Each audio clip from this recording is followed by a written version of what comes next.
Fala galera, vamos para mais uma videoaula, hoje sobre o tema calorimetria.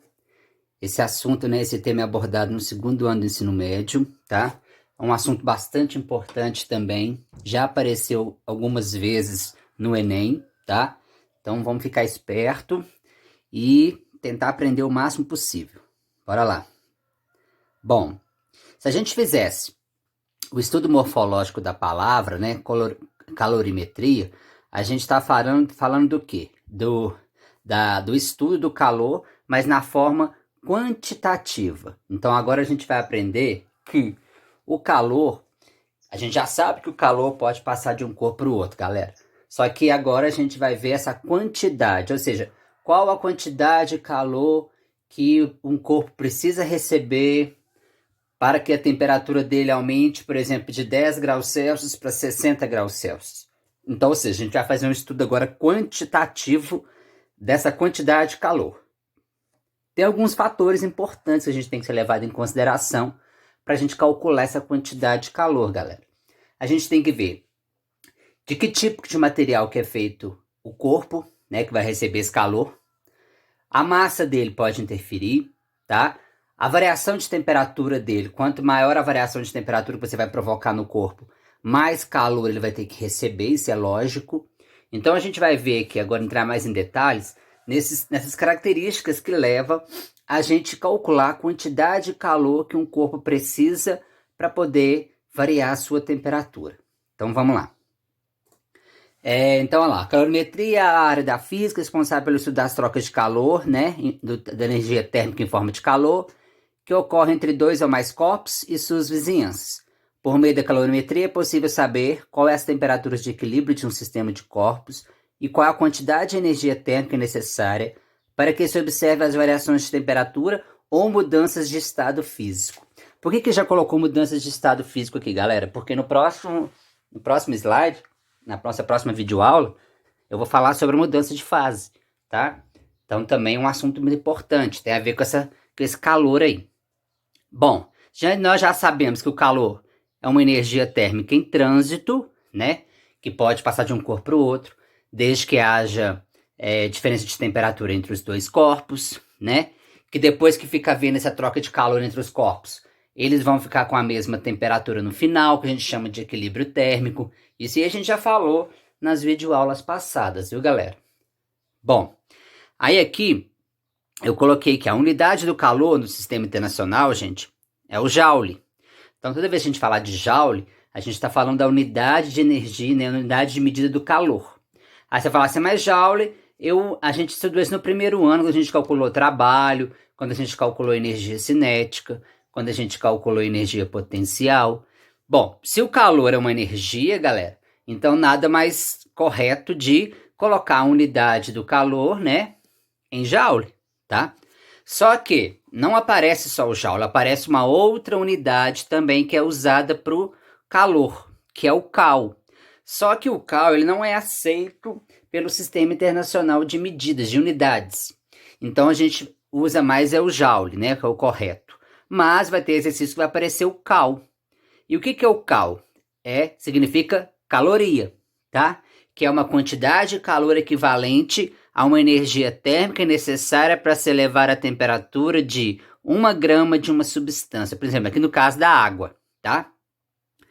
Então, olha aqui. Você tem aqui uma tabelinha com informação nutricional. Isso aqui você encontra em toda a embalagem de alimento, galera, tá? Essa tabelinha, ela vem te informando os nutrientes, carboidratos, vitaminas, proteínas, e ela informa também a parte do calor que a gente vai focar aqui agora.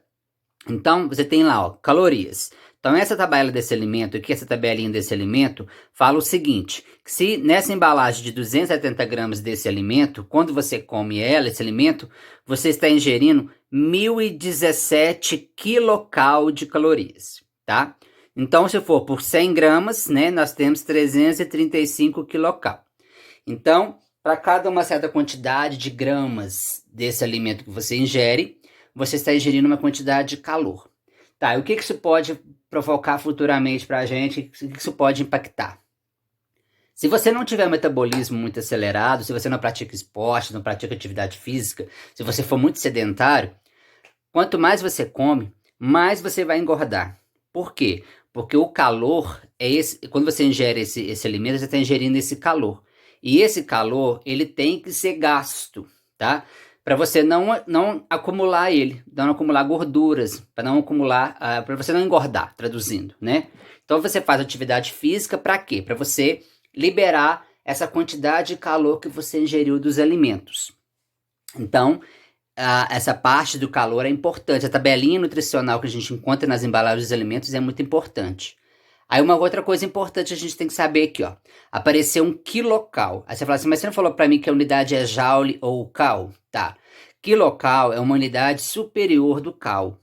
Então, o que acontece? 1 quilocal, ele vale 1000 calorias.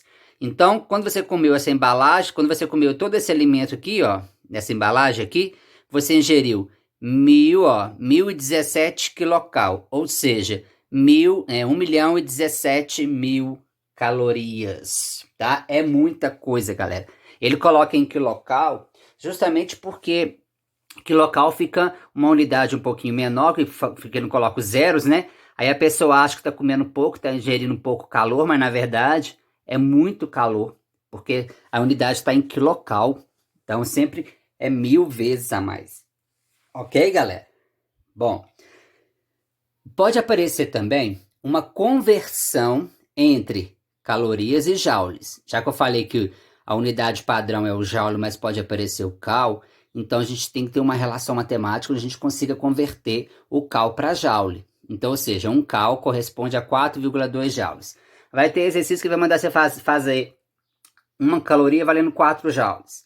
Vai ter exercício que vai mandar você fazer uma caloria valendo 4,1 joules. Você tem que fazer de acordo com o enunciado do exercício, lógico, tá? O padrão correto é esse aqui, ó. Um cal vale 4,2 joules, mas cada exercício é de um jeito, né, galera? Tem que ficar esperto. Bom, então agora vamos falar do calor específico. O que é isso? O calor específico, a palavra já fala. Se ele é específico de uma substância. Calor específico, gente, é aquela quantidade de calor que você tem que fornecer para uma certa substância para ela variar 1 grau Celsius na sua temperatura, né? 1 grama dessa substância. Ou seja, 1 grama dessa substância tem que elevar 1 grau Celsius na sua temperatura. Para isso, ela precisa receber uma quantidade de calor. E essa quantidade de calor a gente dá o nome de calor específico de uma substância, tá? Esse valor é tabelado, eu vou te mostrar que tem uma tabelinha aqui, que a gente vai ter que ver essa tabelinha. Ah, eu preciso decorar esses valores? Não, só o da água que você precisa, tá? O resto você não precisa decorar, não. Agora, por que esse calor específico é importante? A gente vai perceber que tem substâncias que aquecem mais rápido, tem substâncias que aquecem mais devagar, tá? Por que a gente tem que usar um certo tipo de substância para poder manter o alimento ou que você está reservando por mais tempo? Por que a gente tem que usar aquele tipo de material que a gente vai ver nos exercícios aqui, então? Então, ou seja, isso tudo tem a ver com o calor específico da substância, tá? Então, vamos lá, vamos ver aqui rapidão para a gente poder ver isso. Então, uma grandeza importante que está presente na equação acima, né, que a gente vai mostrar mais para frente. O calor específico apresentado pela letra C, Czinho minúsculo, né, é uma unidade que indica a quantidade de calorias necessárias para se elevar 1 grau Celsius, uma massa de 1 grama de uma determinada substância. Essa unidade ela é medida com referência na água pura, cujo calor do calor específico da água pura, galera, vale 1 cal/grama/grau Celsius. O que significa isso? Para 1 grama de água variar 1 grau Celsius na sua temperatura, ela tem que receber 1 calorias, tá? Então, ou seja, nós temos na natureza vários tipos de substâncias. Então, cada substância tem um calor específico diferente. Então, a gente vai observar isso agora na tabelinha, quando a gente observar a tabelinha no próximo slide. Bom, ao analisarmos a unidade que define a grandeza do calor específico, percebemos que cada grama de uma substância deve absorver mais ou menos calorias para variar a sua temperatura em 1 grau Celsius. Essa propriedade depende diretamente do número de grau de liberdade apresentado pelas moléculas do corpo. Quanto maior for o seu grau de liberdade, isto é, as suas possibilidades de movimentação, tais como translação, vibração e rotação, maior será o calor específico da substância, tá? Então, ou seja, galera, a substância na fase líquida, na fase gasosa, ela sempre vai ter um calor específico mais alto, tá? Por quê? Porque as moléculas estão mais distantes, a movimentação delas é maior, tá? Além disso, para determinarmos o calor específico de uma substância, utiliza-se um instrumento de medida relaxamento chamado de calorímetro. Esse calorímetro a gente não vai ver lá agora não, viu, galera? É mais para frente aí. Bom, então aqui, ó, nós temos uma tabelinha aqui, ó. Nós temos o tipo de material e o calor específico de cada um. Então, acetona, 0,52 cal/grama grau Celsius, a areia 0,2, a água vale 1, o cobre 0,09, etanol 0,59. Então, esses valores, galera, é tabelado. Você não precisa decorar isso, não. Tá? O único que você tem que saber aqui é o da água. O da água sempre vale 1. O calor específico da água sempre vale 1. Tá?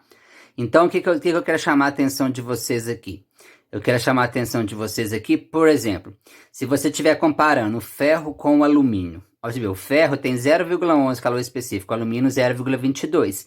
Quer dizer o seguinte, para você esquentar 1 grama de alumínio, você vai gastar mais calor do que o ferro. Porque o alumínio, ó, é 0,22, então para cada 1 grau Celsius, para cada 1 grama de alumínio variar 1 grau Celsius, eu preciso de fornecer para ele 0,22 calorias. E o ferro é só a metade, que eu preciso lá, 0,11, tá? Então, quer dizer o seguinte, quer dizer que o ferro, então, ele aquece mais rápido, né? E o alumínio aquece mais devagar. Por quê? Porque vai gastar mais calor, mais tempo tem que ficar no fogo, tá? Então, vamos fazer algumas análises aqui que a gente vai ter que ver, ó. O que eu escrevi aqui que é importante, ó? Quanto menor o calor específico de uma substância, mais rápido será o seu aquecimento ou seu resfriamento. Exemplo, areia. Ah, vamos lá. Por que no deserto, durante o dia, faz um calor danado e durante a noite faz um frio danado? Porque o deserto tem areia, galera. A areia tem um calor específico muito baixo, o valor dela tá aqui, ó. É 0,2. Então, ou seja, quer dizer que, como ela tem um calor específico muito baixo, ela esquenta rápido e esfria rápido também. Então, durante o dia ali, né, quando o sol começa a sair, ali por volta de 8 horas, 9 horas, o deserto já está quase chegando aos 40 graus Celsius ou superior, ou mais que 40 graus Celsius. Por quê? Porque a areia esquenta muito rápido, porque ela tem calor específico baixo. E durante a noite, como a areia tem calor específico baixo, ela perde esse calor mais fácil, ela resfria mais fácil. Então, por isso que no deserto, à noite, as temperaturas podem ficar até abaixo de 0 graus, viu, galera? Bom, agora, e quanto maior o calor específico de uma substância, mais devagar será o seu aquecimento ou o seu resfriamento, no caso, a água. Todo mundo já pulou na piscina à noite, na água da piscina à noite, né, gente? Todo mundo já percebeu que a água está um pouquinho mais quente.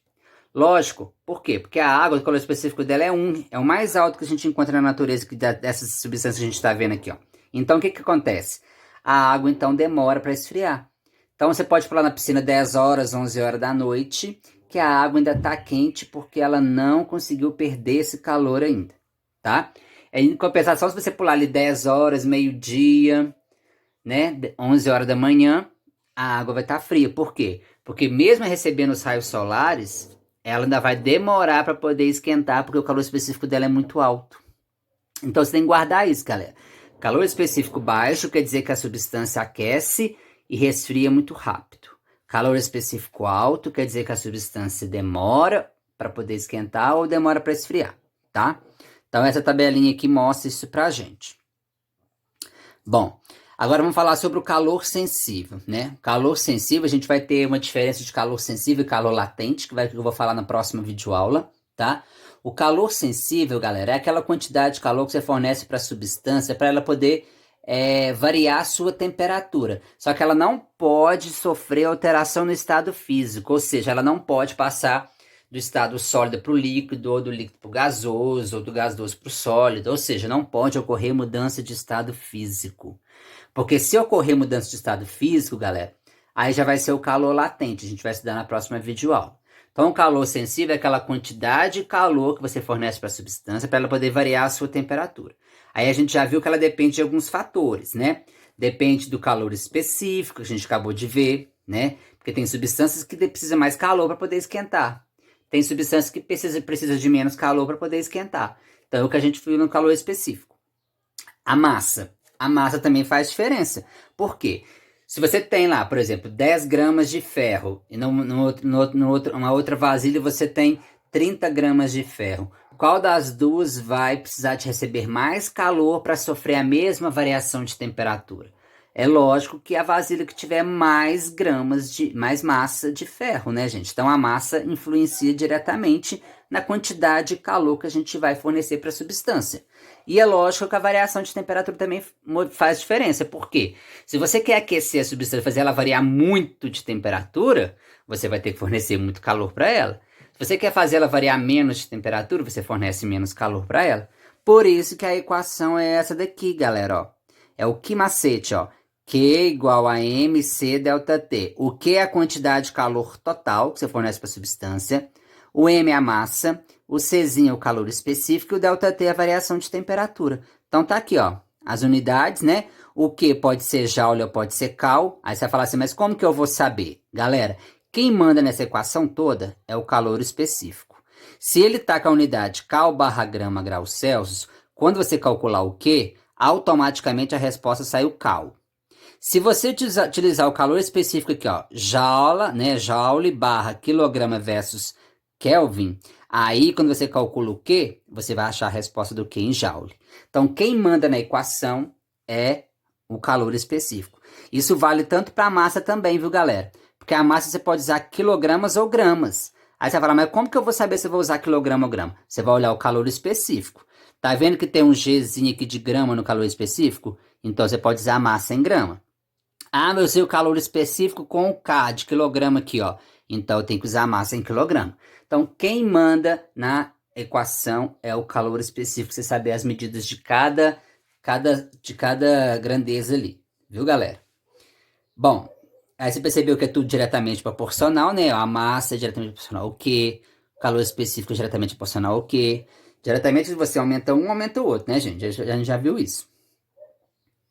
Bom, e a capacidade térmica de um corpo? O que é isso? Vamos lá, é um pouquinho diferente do calor específico. O calor específico tem a ver com o tipo de substância que é feito o corpo. A capacidade térmica não tem muito a ver com o tipo de substância que é feito o corpo, não, galera. Vai vir mais reparar mesmo com outros fatores. Então vamos ler, ó. Capacidade térmica é uma grandeza física utilizada para definir a quantidade de calor que um corpo deve ceder ou receber, para que a sua temperatura varie 1 grau Celsius. Você vai falar assim, ah, mas tá igual ao calor específico. Tá, mas aqui não falou nada de massa, né? O calor específico tem a ver para a quantidade de calor para 1 grama de uma substância variar 1 grau Celsius. Aqui não falou nada de grama, tá? Nada de massa.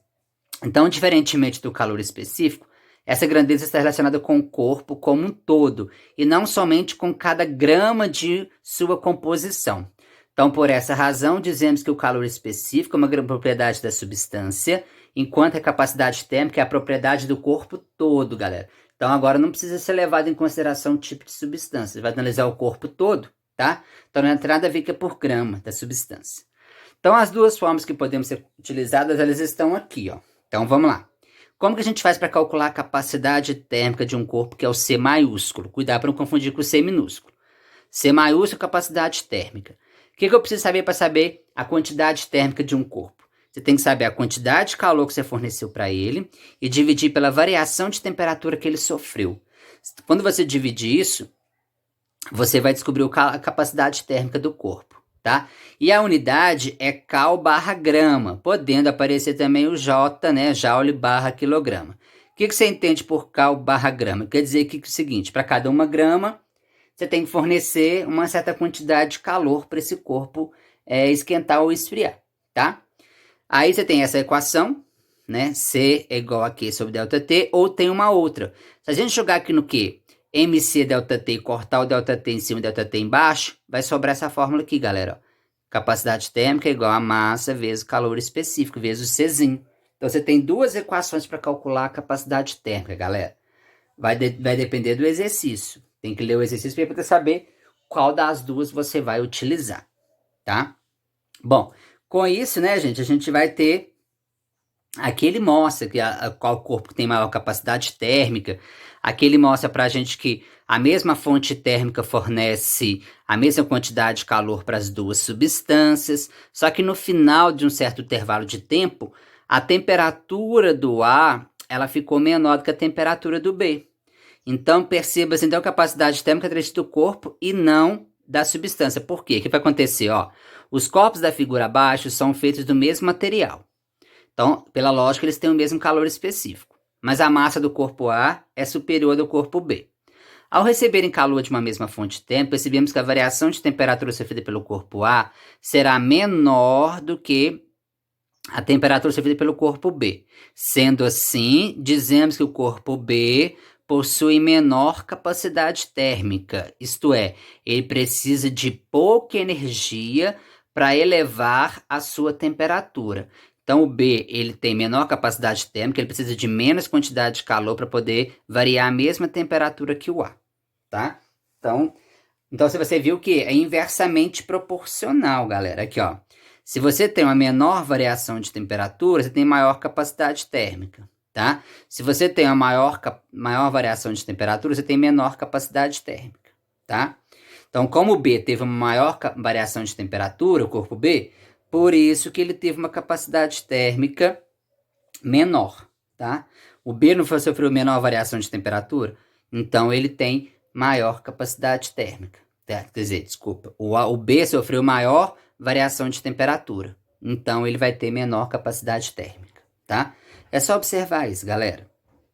Bom, agora vamos falar de uma potência de uma fonte térmica. O que é isso? A potência, galera, quando você pega uma água para ferver, você coloca a vasilha onde? Na trempe do fogão. Então o fogão, a chama do fogão é como se fosse uma potência de uma fonte térmica. Ela vai fornecer uma certa quantidade de calor durante um determinado intervalo de tempo, tá? Então a potência de uma fonte nada mais é do que a quantidade de calor que ela fornece pela variação de temperatura que o corpo vai sofrer. Então, se eu falasse, um corpo recebeu 1000 joules, né, de calor e variou a temperatura em 10 graus. Então, ou seja, aí você vai pegar o 1000 dividir por 10 e vai descobrir a potência que normalmente é em watts. O watts, galera, é a mesma coisa de joule por segundo. Então, quando a gente calcula a potência, a potência da chama do fogão é de 200 watts. Então, quer dizer o quê? Que é 200 joules por segundo. Quer dizer que a cada 1 segundo que a substância fica no fogo, ela vai receber 200 joules de energia térmica, de calor, galera, tá? Então, tem uma condição para você usar essa equação aqui. O Q, que é a quantidade de calor, nunca pode estar em cal. A maioria das vezes tem que ser usado em joule, tá? Por isso a gente aprendeu a transformar nos slides passados lá no começo. Uma caloria vale 4,2 joules. Porque aqui a gente vai ter que usar esse Q, a maioria das vezes, em joule. Porque senão a gente não acha a potência em watts.